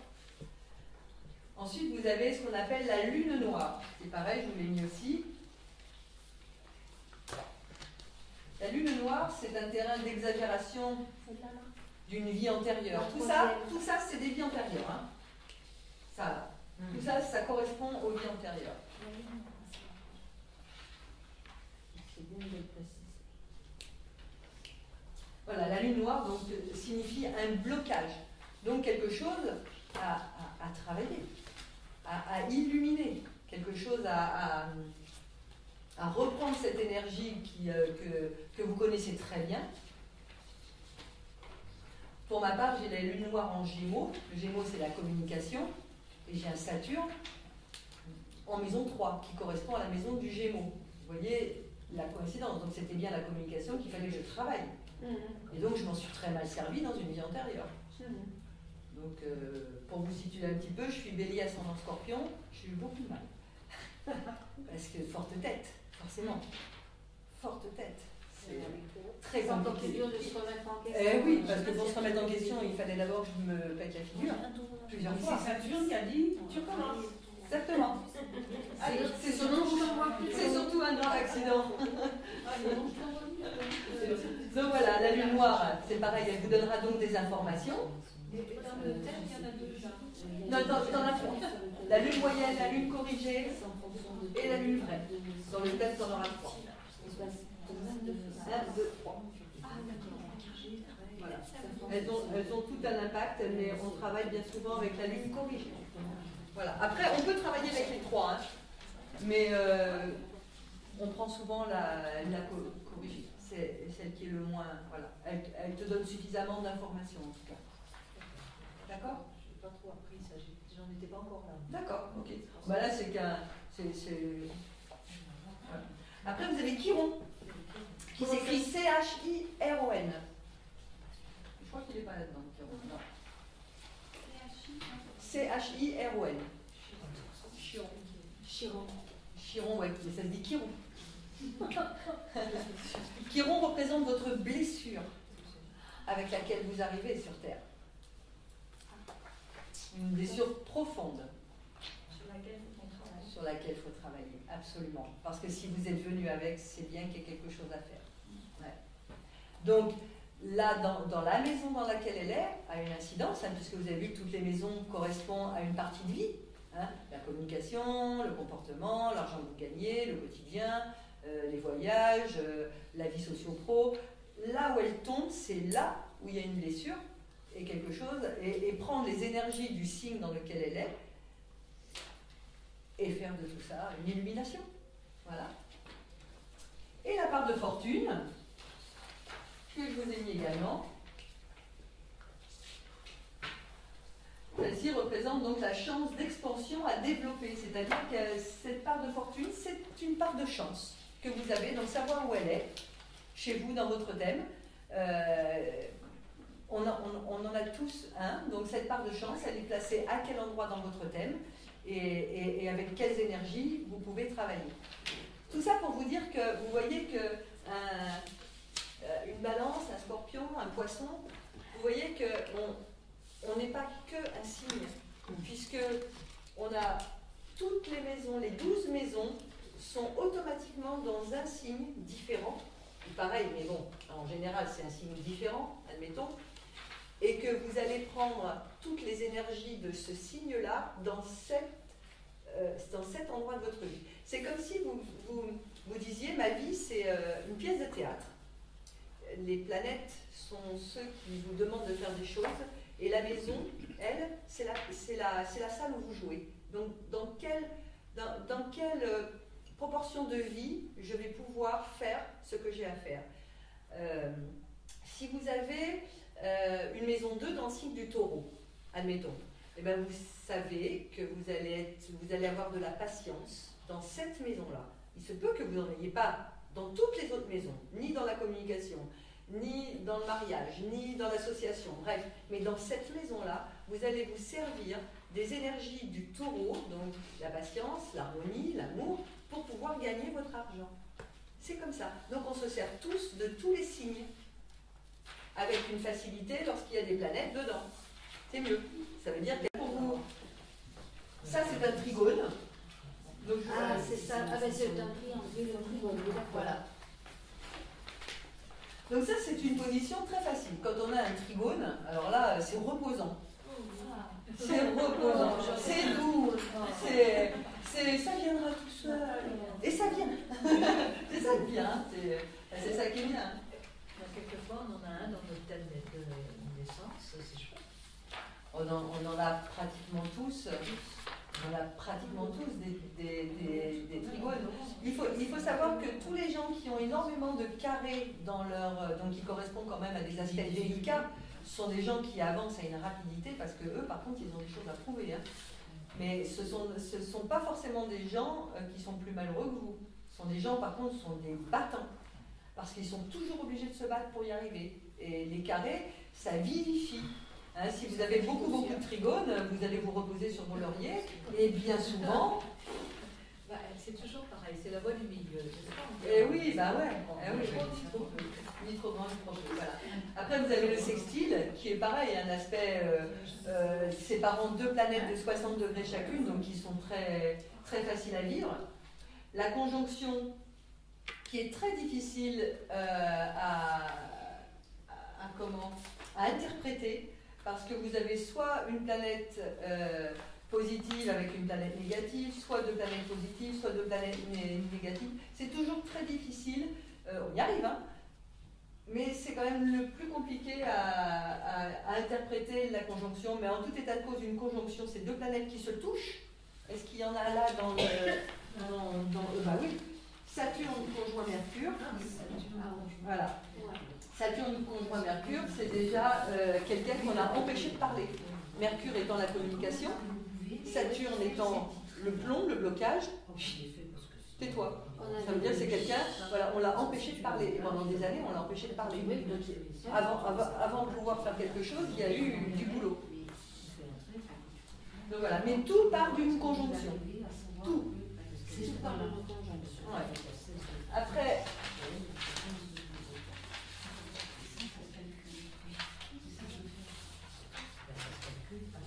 voilà, après on a l'opposition. Donc l'opposition c'est un coup oui, un coup non. Non, je t'en prie. Merci. Je t'en prie. Hein. Et le carré donc, qui est un aspect délicat, mais nécessaire. Vraiment nécessaire. Moi je suis contente quand il y a des carrés qui arrivent, parce que je me dis, qu'est-ce qu'il va falloir que je fasse? Et c'est vrai que si vous le prenez comme ça, vous y allez quoi. Au moment du rendez-vous, vous y allez. Une difficulté, je vais la régler. Une difficulté, j'y vais. Voilà. Bon, en même temps, hein. Après, il y a des aspects mineurs. Là, c'est juste, je vous ai mis, mais j'en parlerai pas. C'est le demi-carré, le sesquicarré qui est karmique, le quinconce et le demi-sextile. Mais ça, c'est beaucoup plus. Je vous l'ai mis juste. L'humanisme. Alors, l'astrologie est née, je crois, on a retrouvé des thèmes 500 ans avant JC. Vous l'avez JC, hein. Voilà. Donc, les premiers thèmes, on les a trouvés à cette date-là. Après, l'humanisme, je crois que c'était de l'astrologie traditionnelle qui était assez déterministe. Quand on dit astrologie traditionnelle déterministe, par exemple, quand vous aviez un passage d'Uranus, par exemple, qui est l'événementiel, quelque chose qu'on ne peut pas prévoir, une crise à passer, une reprogrammation. Hein. Cette reprogrammation, quand elle passait sur votre maison 7, qui représente la maison du couple, on vous disait, là il y a un divorce. Au revoir madame. Et vous partiez avec ça sur le dos. Et qu'est-ce que la personne va se dire? Je vais divorcer, puisque l'astrologue me l'a dit. Pourquoi je vais faire des efforts, puisque dans mon thème, il est marqué que je vais divorcer. Donc ça n'existe plus. C'est-à-dire que, oui, il y a une crise à passer parce que ça, on ne pourra pas vous dire le contraire. C'est-à-dire qu'il y aura à un moment donné un choix à faire. Mais ce choix-là, si vous aimez et si vous ne voulez pas, forcément, vous allez donner un maximum de vous pour continuer à construire cette vie que vous vous êtes construite, que vous voulez. Je ne dis pas que vous êtes à l'abri du divorce. Mais en tout état de cause, seul juge et maître de votre vie. Ni astrologue, ni voyante, personne n'a le droit de prendre la vie de qui que ce soit. Donner des conseils, un avis, parce qu'il y a des connaissances dans telle ou telle chose, ça c'est bien. Mais prendre votre vie en main, on n'a pas le droit. D'abord, c'est se faire un karma, en plus. Donc, moi, je sais que c'est pas... là, tu te crées un karma après... Sacré mesquin quand même, mais moi, j'ai pas envie de ça. Les Grecs, il y avait des astrologues, non? Les Grecs, c'était bien avant... Pardon? Les Grecs, c'était bien avant 500 ans avant JC. Ben oui, il semble aussi les Chinois, après, la lecture des... Après, c'est vrai que c'est loin. C'est ça. Ça remonte à des millénaires. Ils en ont toujours observé les Oui, les planètes. C'est la douceur et la facilité. Pardon, j'ai pas entendu. Le sextile, oui, c'est une facilité. Mais c'est une facilité active. Voilà. Et par contre, on prend des initiatives, on y va. Le trigone. Le trigone, là, on peut rester couché, ça va être bien quand même. Ah, il ne faut pas bouger. Si, il faut bouger, mais c'est très doux comme aspect, c'est une facilité. C'est le meilleur aspect qui puisse exister, c'est le trigone. C'est le meilleur, voilà, avec le sextile. Et donc l'astrologie karmique, Michel, parce que moi je connais quelqu'un qui fait de l'astrologie karmique.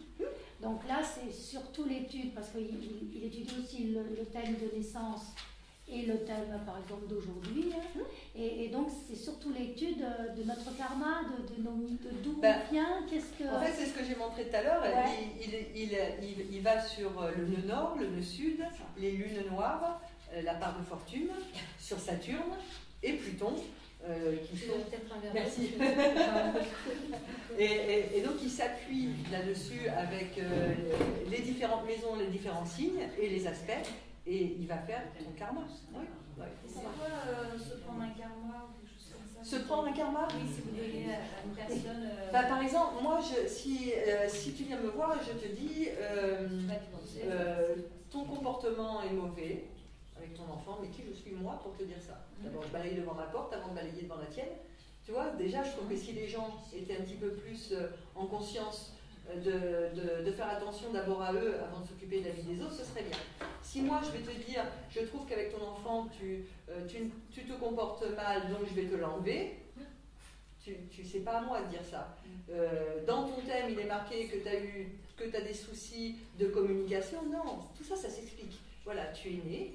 C'est-à-dire que je vais entourer tout ça. Je vais te dire qu'effectivement, il y a eu peut-être dans une vie antérieure une problématique à l'enfance qui ressurgit dans cette vie-là. Tu vois, tu as des choses à dire et à faire pour que la personne puisse comprendre par elle-même quel est son travail. Mais moi, je n'ai pas le droit de te dire ton devoir, c'est de faire ça, ça et ça. Parce que ça voudrait dire que je prends en main ta vie et que quelque part, je deviens une espèce de gourou. Et que je te dis, tu dois faire ça pour ta vie, c'est important. Je n'ai pas le droit de dire ça. J'ai simplement le droit, et encore le droit, d'être à peu près sûr quand même de ce que je dis et de t'en informer. Voilà. Les planètes m'ont informé de tes capacités, de tes défis, et moi je te retransmets aussi bien que je le peux, en tout cas.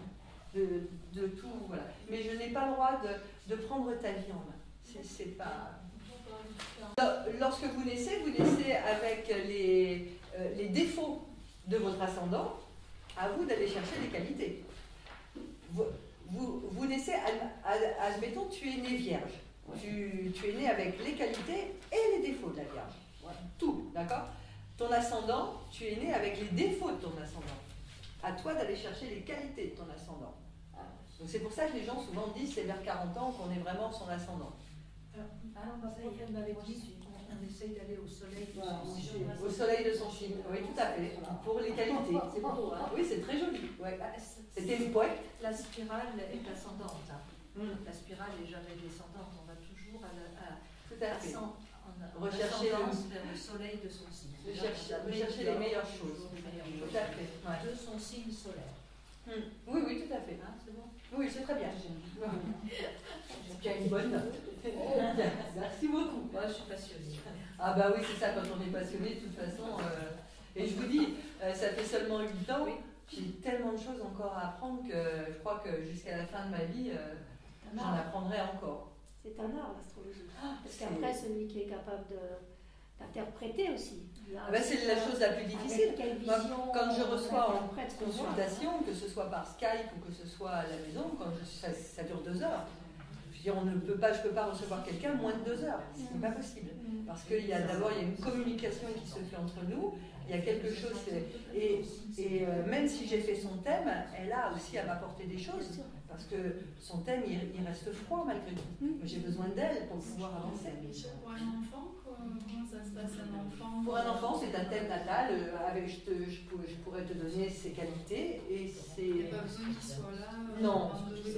En général, ce sont les parents qui demandent. C'est plutôt les parents qui demandent à connaître leur enfant pour savoir comment les prendre. Par exemple, pour un enfant, si ton enfant a un mercure en bélier, admettons, il va comprendre très vite. Mais il va aussi oublier. C'est-à-dire que le soir, il va arriver, tu vas lui faire apprendre ses leçons. Il a, admettons ça, un mercure en bélier. Il lit 2 fois, 3 fois, il te la récite. Toi, tu dis c'est bon, il sait. Le lendemain matin, c'est même pas la peine, il s'en rappellera pas. Parce que c'est comme ça. Parce que le bélier, c'est le commencement de tout, mais ça tient rien. C'est comme ça. Bah oui. Il part, il fonce, il enfonce les portes ouvertes, et puis par contre, vous regardez, tiens. Bref. S'il a un mercure de l'intellect, donc sa façon d'apprendre, de communiquer. S'il l'a dans le signe du taureau, il va mettre beaucoup de temps à faire ses devoirs. Mais tout ce qu'il aura emmagasiné, il ne l'oubliera jamais. C'est pour ça que lorsqu'on a des ados ou des enfants, si on sait comment les prendre, si on sait comment eux, ils fonctionnent, c'est beaucoup plus facile. Parce que si toi, à la maison, tu rentres le soir et tu dis « tu comprends pas encore ça, tu n'as pas encore fini », ben non, mais moi, j'ai besoin de temps. Tu comprends, j'ai besoin de temps. Et c'est pas la peine le lendemain matin de lui faire réciter, il aura gardé tout. Alors que si c'est en signe du bélier, il n'aura rien gardé. Donc non seulement il faudra qu'il apprenne le soir, mais il faudra qu'il la relise le matin. Et ça éviterait beaucoup de disputes. Parce que les parents ne comprennent pas qu'on a chacun une personnalité, qu'on est différent et qu'on n'apprend pas de la même façon. Et les profs aussi, ça serait bien. Et les profs, ce serait bien. Mais oui, ça serait merveilleux. Parce que Yves qui a toujours été très lent. Oui. Enfin, très lent, mais effectivement, c'est ça. Voilà. Très lent, mais ça l'empêche Mais une de fois qu'il continuer, a, et il garde tout. Il a fait des trucs Voilà. magnifiques. Et ça c'est. Mais si j'avais su ça pour mes enfants, j'aurais été contente. Et ça, c'est. Oui, et pour les surdoués. 60 €. C'est 60 €. En fait, que ce soit n'importe quel thème, alors je peux travailler par Skype ou chez moi, mais par Skype c'est bien quand on habite loin, je veux dire, ça pose aucun problème, c'est gratuit en plus. Ça coûte 60 €, que ce soit un thème natal, un thème pour l'année à venir, ou daté, ou des choses comme ça, de toute façon c'est 60 €. Et il faut toujours compter 2 heures. C'est quand même. Ouais. Il faut être 2 heures tranquille pour qu'on se retrouve toutes les deux. C'est un moment pour vous privilégié. Voilà, j'ai une carte là. Oui, vous prendrez la carte. Oui. Vous avez une question? Ah non, c'est en fonction. Quand j'ai dit tout à l'heure, tu as le Mercure, toi par exemple, lui, là, en Lion. D'accord, il est en Lion, donc c'est quelqu'un de brillant. Le lion, c'est tout ce qui brille, donc c'est quelqu'un de très brillant. Sauf si les aspects sont compliqués. Mais en tout état de cause, au départ, il y a une compréhension du monde dans une grande grandeur. Une facilité d'interprétation. Et voilà. Alors.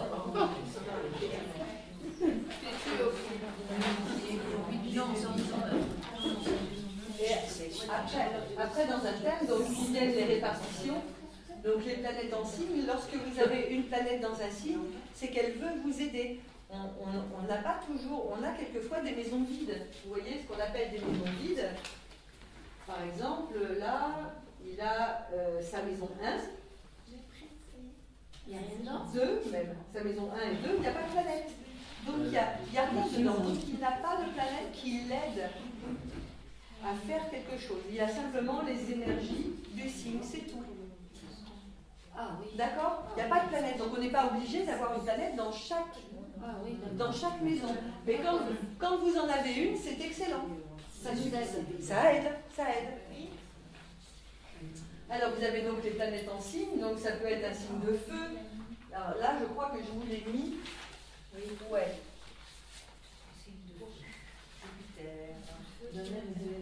En signe de feu, en signe de terre, air et eau. Ça correspond à votre côté caractère. Si vous avez beaucoup de planètes dans les signes de feu, est-ce que je l'ai marqué ou pas derrière? Si vous avez beaucoup de planètes en signe de feu, ça veut dire que vous êtes des gens actifs. Prenant des décisions, toujours le feu, vous avez le bélier, vous avez le lion, vous avez le sagittaire. Ce sont des gens qui sont un soleil dans des maisons de feu, ça fonce, d'accord? Après, vous avez les signes de terre qui correspondent au taureau, et ainsi de suite. Le taureau, par exemple, c'est les possessions. C'est beaucoup plus lent qu'un bélier, mais c'est le matérialisme quand même, ça. La Vierge aussi, non? Oui, bien sûr, oui. Oui, vous en avez, c'est ce que je vous ai marqué. Vous voyez, voilà, à chaque fois que je vous ai marqué, donc ça c'est l'écrit. Vous l'avez écrit ça? Voilà, je l'ai écrit, vous voyez, vous avez le bélier, le lion, Ah ouais, c'est écrit. le sagittaire en feu, en terre vous avez le taureau, la vierge, le capricorne, en mer vous avez le gémeaux, la vierge, pardon, la balance et le verseau, et en eau vous avez le cancer, en eau c'est le scorpion et le poisson. En sachant que le poisson c'est un poisson d'eau de mer. C'est ça. Non, le poisson, c'est l'eau des rivières. Le cancer, c'est l'eau de la mer. Et le scorpion, c'est l'eau des égouts. Oh, je suis désolée. Je suis ascendant scorpion, donc ça me fait aussi mal que vous. Mais ça n'empêche que lui, il peut aller bien bas et se remonter plus vite. Des égouts? Oui, c'est de l'eau trouble, hein, le scorpion. Hein. Comment il s'appelle? C'est pas le. Oui, Poséidon. Neptune. Oui, Neptune, c'est le poisson. Alors, Moi, c'est cancer, c'est l'eau. Pardon? Pourquoi tu dis le. Parce que c'est comme ça qu'on le dit. On dit toujours le poisson, c'est l'eau de la rivière. On dit que le cancer, c'est l'eau de la mer parce que c'est grave. C'est juste des images. C'est juste des images. C'est pas. Ce sont des images pour te situer. J'avais la représentation du. Oui. Non, le poisson, on est bien d'accord. Mais c'est de l'eau claire, alors que le scorpion, c'est la maison 8, c'est les eaux troubles. C'est bon? Oui. Non, Si. Après, vous avez l'autre papier qui cardinal fixe et mutable. Les cardinales, ce sont des gens qui prennent des décisions. Donc, c'est les 4 points angulaires qui sont là. Les 4 points angulaires, mais pas forcément. Non, c'est le bélier, oui, mais. Oui. Après, le bélier, le cancer. Le cancer est un signe cardinal, or il n'est pas forcément. Oui, mais c'est quelqu'un qui agit quand même. Hein. Ah oui. Il agit, et il agit par intuition. Oui.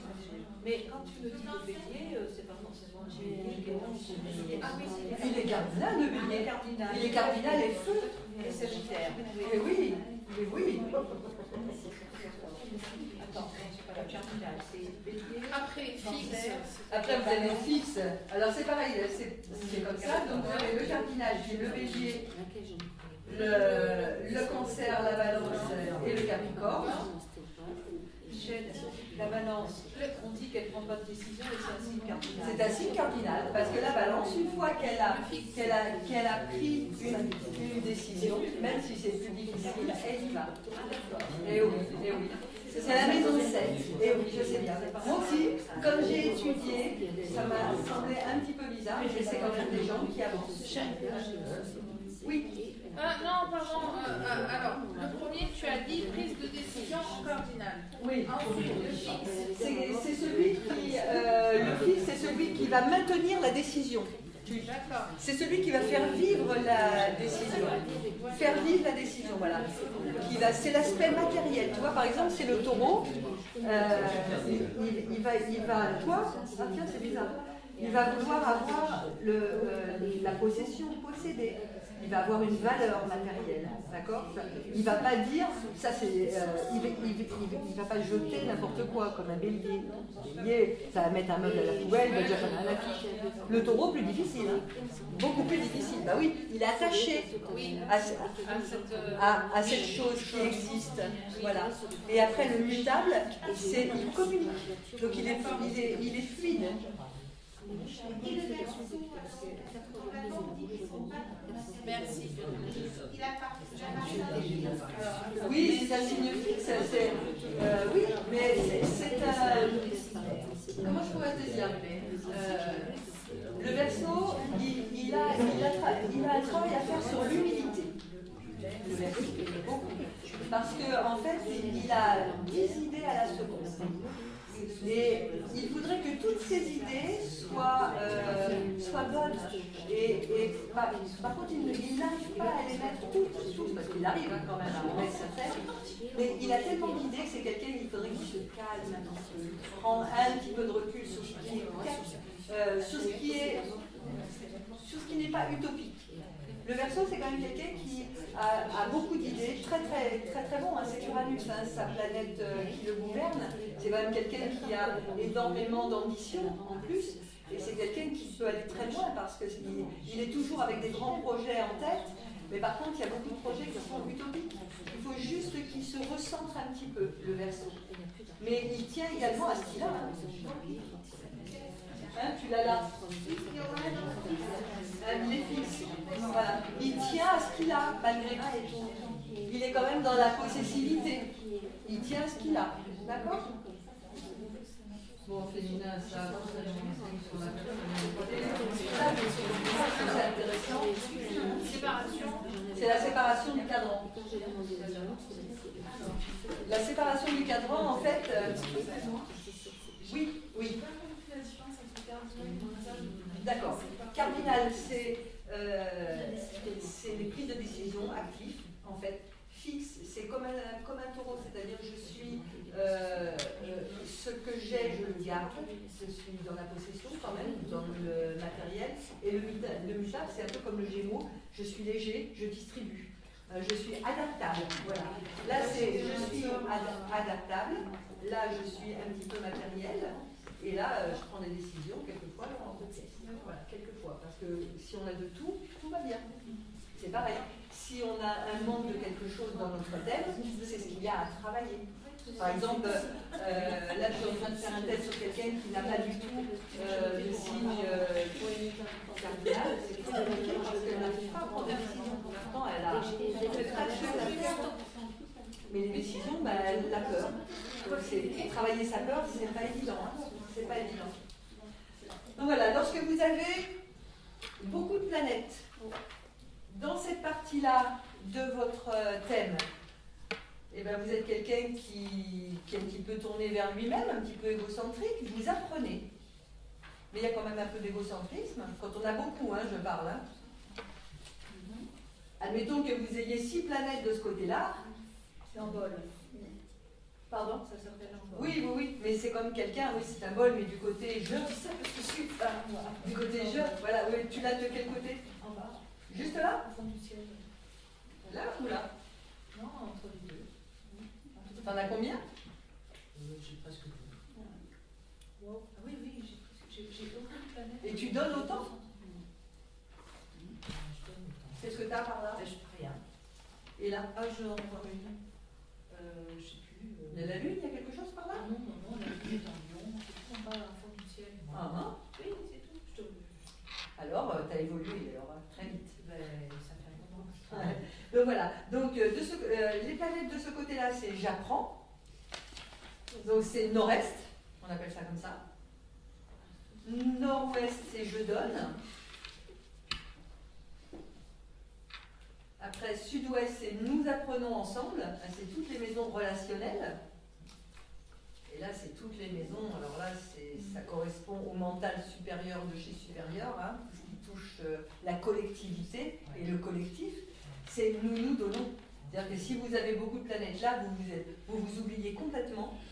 Vous donnez, mais pas en parcimonie. C'est-à-dire que vous vous oubliez, vous donnez beaucoup trop à l'univers qui peut-être vous le rend pas forcément. Donc en fait, ce qui est bien, et ce qui serait bien, c'est de me faire un 2, 2, 2, 3, enfin voilà, des choses comme ça, quoi. Ça, ce serait bien. Ah, que ce soit équilibré. Ce serait bien que ce soit équilibré. Mais oui, on arrive quand même à trouver en cherchant bien. En cherchant bien, on cherche quand même. Bah oui, on ne peut pas non plus s'auto-flageller. Quand même. Donc voilà. Donc si vous voyez quelqu'un avec un thème qui a beaucoup plus, par là c'est quelqu'un qui apprend beaucoup, là c'est quelqu'un qui donne, effectivement. Là c'est ensemble, nous apprenons ensemble, et là c'est nous donnons. Après, vous voyez que c'est quand même pas... Je me rappelle, Neptune en 6, ouais, mais c'est générationnel, effectivement. Mais toi, tu as beaucoup de... Ton idéalisme, c'est ton quotidien. Ton idéalisme, tu le mesures au quotidien, tout le temps. Dans quel signe? Je te remercie. Ah bien, d'accord. Donc le soin à l'autre. Ah oui. Bah non, il n'y a pas de secret. Donc voilà, donc c'est pareil. Si vous avez beaucoup de planètes du côté, sur le haut, donc la maison 7, 8, 9, 10, 11, 12, ça s'appelle l'hémisphère sud. Vous vivez vos rêves. Et si vous avez beaucoup en bas, eh bien vous rêvez votre vie. Ce qui peut être bien pour ceux qui aiment. Vous pouvez très bien aimer rêver tout le temps de votre vie et ne pas avoir besoin de vivre vos rêves. Il y a des gens comme ça qui sont en méditation tout le temps et qui vivent leur vie à travers des méditations. Si ça leur plaît et s'ils se sentent bien, ça n'ennuie personne. Donc il n'y a pas de bon et de mauvais côté, on est bien d'accord. Hein, chacun vit sa vie comme il l'entend, avec toute sa sensibilité en tout cas. Oui, oui, j'entends.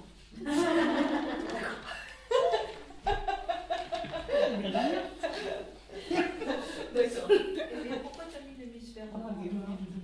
Eh bien, moi aussi, j'ai été étonnée. Eh bien, c'est comme ça. Eh oui. Et tu sais que j'ai vérifié 2 fois parce que je me suis dit, si j'arrive là-bas et que c'est pas bon, je vais avoir l'air d'une biche. C'est bon. C'est bon?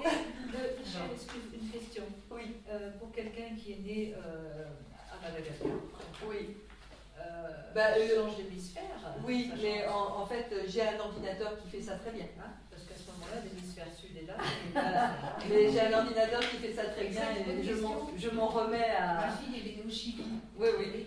Ah ouais. Oui, mais je veux dire, l'ordinateur va calculer exactement... ouais. Oui, parce que maintenant il y a l'ordinateur. Oui, je suis désolée pour toi. Mais je profite des capacités qu'on... Moi aussi maintenant. Bah oui. J'ai appris à aller monter à la nage, j'en suis plus capable. J'en suis plus capable. Quand Et l'ordinateur ne se trompe pas? Non, l'ordinateur se trompe pas. Non, absolument pas. Non. Le logiciel est suffisamment cher pour qu'il ne se trompe pas. Prédominance de feu. Voilà. Voilà, c'est ce qu'on expliquait tout à l'heure, les prédominances de feu. Donc c'est de l'intuition, de l'énergie, du courage, de la confiance, de l'enthousiasme. Donc si vous avez un soleil bélier, une lune en lion et admettons un ascendant sagittaire, vous êtes du feu, voilà. Ce qui n'est pas forcément toujours bien. Hein. Non, hein. Voilà. Parce qu'il y a quand même un certain manque de recul et d'imprudence avec des risques. Quand on est trop dans le feu, il y a des risques. Hein. Oui. 4 planètes en feu. T'as 4 planètes en feu, oui.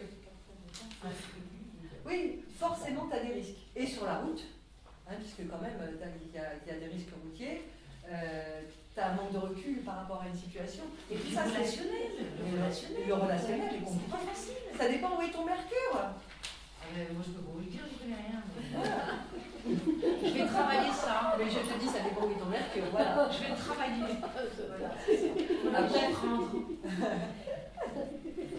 Après, je donne des cours si ça peut vous intéresser par Skype, parce que j'habite presque ailleurs.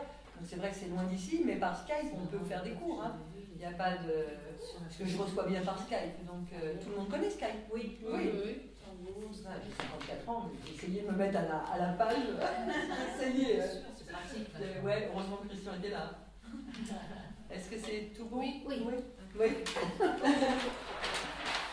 Après, une prédominance en air, donc Gémeaux, Balance et Verseau, il y a un goût des relations, des déplacements, des idées nouvelles. Vous êtes d'accord que tout ce qui est Gémeaux, tout ce qui est Balance, tout ce qui est Verseau, tout ce que vous connaissez entre vous, sont des gens qui aiment beaucoup la discussion quand même. Hein, ce sont des gens qui ont un relationnel, qui ont toujours des idées, qui font tout un tas de choses, que ce soit léger ou moins léger pour le Verseau. Pour le Gémeaux, c'est quand même assez léger. Je veux dire, il y a toujours un tas d'idées. Il aime beaucoup rire, il aime beaucoup se déplacer. La Balance, c'est toujours de l'harmonie, mais c'est quand même le relationnel. Il y a des Je connais des balances qui sont un peu torturées. Hein. Oui, mais il faut voir leur thème. Ça dépend des... Tu vois, parce que si elle a effectivement un soleil Balance, mais qu'elle a un Saturne carré soleil, elle vient déjà avec un sentiment d'échec à la naissance. Donc si elle ne travaille pas son échec, sa torture, elle l'aura tout au long de sa vie. Tout ça, ce sont des choses si les aspects sont bons. C'est pour ça qu'après, tu vois, j'ai marqué, si les aspects sont pas bons, ça te donne un sens du concret, peut manquer, ainsi que l'affirmation de soi-même. Toi, tu as toujours, dans un thème, tu as toujours la nuit, le jour, le bien, le mal, et voilà, le chaud, le froid. Tu as toujours et tu n'as jamais un aspect qui va faire de toi un personnage. C'est pour ça que je vous disais au début, l'être humain est un être terriblement complexe et qu'il faut choyer parce qu'on est des trésors. Je trouve qu'on est des trésors de la vie. C'est bon? Oui. T'as vu, c'est toi que je regarde. Hein. Après, une prédominance en terre, donc les qualités de réalisation et de concrétisation. Donc quelqu'un qui a un soleil taureau, une lune taureau, par exemple, ce qu'il va vouloir, c'est posséder. Parce que c'est important d'avoir une maison. Parce que voilà, il est ancré dans la terre. Hein. Il est ancré dans la terre. Et ça ne veut pas dire que c'est un défaut. Ça veut dire qu'il a simplement une mémoire de ce qui existe et qu'il veut s'en servir en tant que tel. Les agriculteurs sont souvent... Oui, bah oui, la maison 2. La maison 2, c'est les fleurs, c'est la terre, c'est la bouffe aussi. Tu vas retrouver aussi des cuistots. Oui, des cuistots qui sont taureaux. Et oui. Ouais, dans les vierges, tu vas retrouver des gens qui font de la cuisine, mais bio. Et oui, parce que le bien-être. Ah, attends, on ne fait pas du gras n'importe où non plus. On se retrouve à l'hôpital après, n'est-ce pas? Ouais. Eh oui, ça c'est la vierge.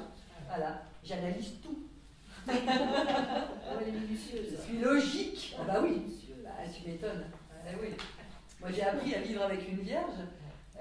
Pour un bélier, je peux te dire que ça n'a pas été simple. Hein, parce que le bélier qui prend des décisions à l'emporte-pièce comme ça, qui rencontre un vierge qui est toujours en train d'analyser et être logique, je te dis, tu perds ton temps, quoi.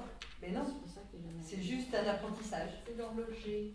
Eh oui, tout à fait. Celui qui oui. fait des petits trucs dans la montre, là. Et en nous maintenant, donc qui correspond au cancer, au scorpion et au poisson. Donc là, c'est le domaine subjectif du ressenti et des émotions. Il symbolise quand même le reflet de l'âme et de l'inconscient. C'est vrai que tous ces signes-là reçoivent énormément d'informations de l'univers. Après, vous les appelez comme vous voulez, si vous recevez des informations, si vous dites que c'est les anges ou Dieu, peu importe, moi je m'en fiche. Mais vous êtes tout à fait capable de recevoir. Et quand on a un Mercure, par exemple, en scorpion, ou en... le scorpion, il va loin, lui, hein. C'est lui qui va le plus loin. Hein. Mais en poisson et en cancer, vous êtes des gens très réceptifs, très très réceptifs. Voilà. Vous entendez et vous voyez souvent ce que les autres ne voient pas. Alors ça marche pour le soleil, ça marche pour l'ascendant et ça marche pour la lune. Très important. Ces trois choses-là, si vous avez ou le soleil ou la lune ou l'ascendant dans ces signes-là, il y a un petit quelque chose au niveau du ressenti quand même, hein, qui est important. Voilà. C'est un élément réceptif. Est-ce que ça vous a plu? Ah oui. Oui. Oui. Ouais. Non.